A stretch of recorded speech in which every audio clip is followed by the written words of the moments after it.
You can save a lot of time when you need to draw symmetrical shapes by drawing only one half and then reflect it onto the other side. For this technique, it doesn't matter which tool you use, but I'm going to work with the pen tool, and you can practice with all these shapes that I prepared in this file. So all you need to do is to start drawing either the left or the right side, it's up to you. And notice that I also prepared apart from the shape in the background, a guide in the middle. That is going to be the center of symmetry. So it will definitely come in handy later. But for now, I'm going to start drawing. And what I normally do is for the center line, I draw actually the line itself that goes up. Holding down Shift key, you can make sure that it's going to be perfectly straight. And I'm just going to remove the fill color. We don't need fill for this shape in the beginning while I'm drawing. I'm going to increase the size of the stroke a bit so we can just see it better. Now I can draw the heart shape. Once again, there's many different ways I could do this. I could even do this almost with just one line. If I hold down Alt, click and drag this point out here, then I can go all the way down to the bottom and drag it out like that. And then I can just hold down Alt again and change the shape slightly at the bottom. Now, this would create a nice curve, but it doesn't have that subtle change there at the bottom. Just to show you a combination of tools, I'm going to just click on this point here to add an additional anchor point. And then I can switch to the reshape tool, if you remember. And with that, I can just drag this point in and the other side slightly back.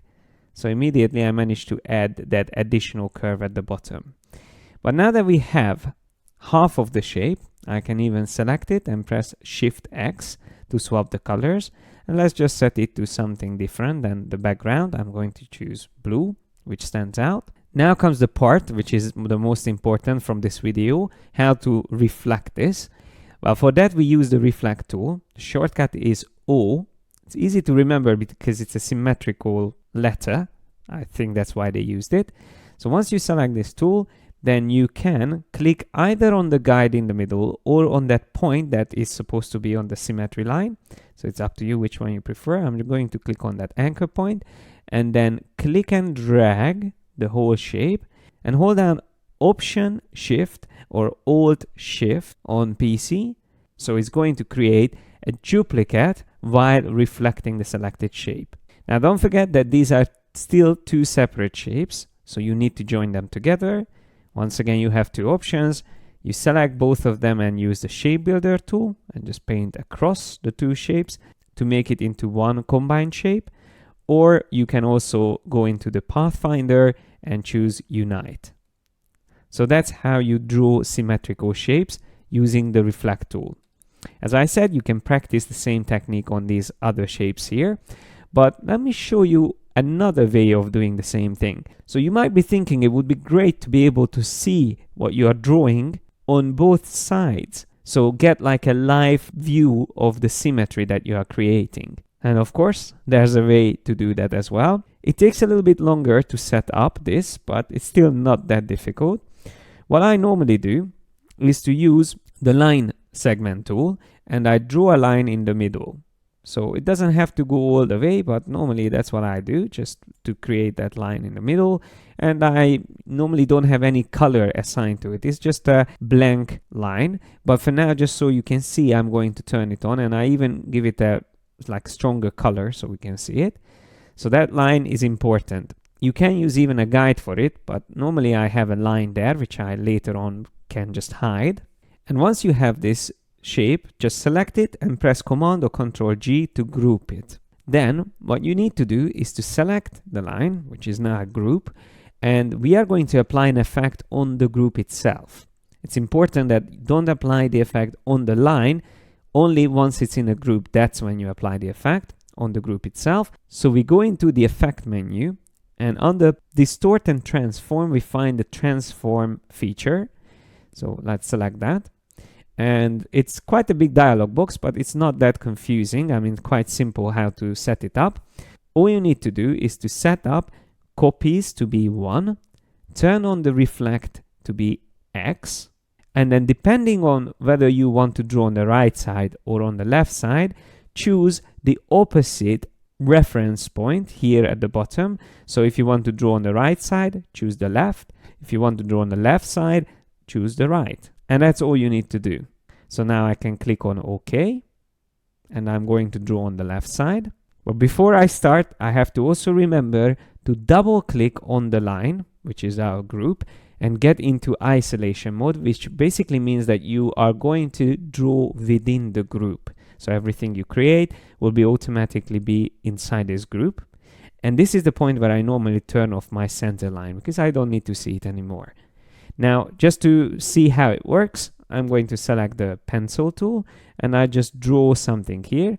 But you see immediately on the other side it's going to appear. Now, how cool is that? You can immediately see what you are doing, and you can use all the tools and shortcuts that we learned about, but use them immediately in symmetry.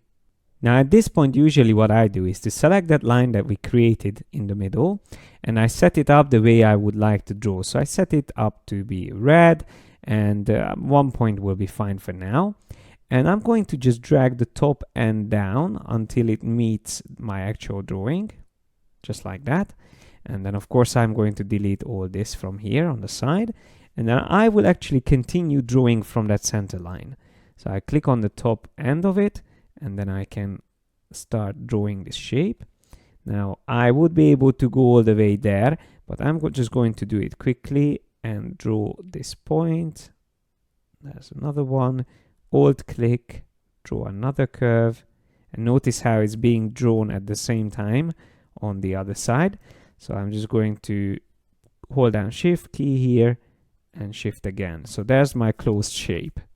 Now that we are ready with this, we can even press Shift X, so to swap the stroke to become the fill. Then double click outside, and notice that this other half we can't select yet because it's only an illusion. It's created by the effect that we have on the left side. You can see in the appearance panel that we have the transform effect, and that is what's producing that other half. Now it's perfectly fine to keep it like this. As you can see, I can move it apart and it looks great.